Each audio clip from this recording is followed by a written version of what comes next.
Саламатсыздар ма, құрметті 35-ші топ студенттері. Сіздермен бүгінгі кезекті арнайы онлайн дәрісімізді бастаймыз. Сабағымыздың тақырыбы сымдар мен кабельдерді ұштауға және қосуға арналған құралдар мен аспаптар.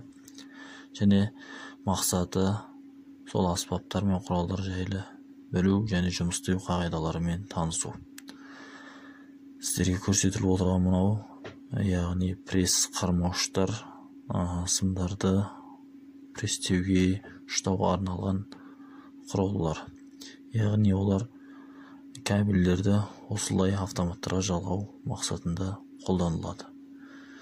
Және мынау сығымдау тәсілі көрсетіліп отыр сіздерге, яғни жиілігі жоғарғы кабельдерді бір-біріне жалғау және сығымдап қосу әдістері көрсетілді.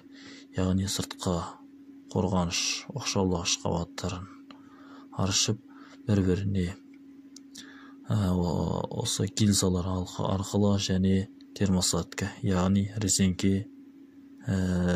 резиналы материалдар арқылы жылыту арқылы орналастырамыз. Және сыртын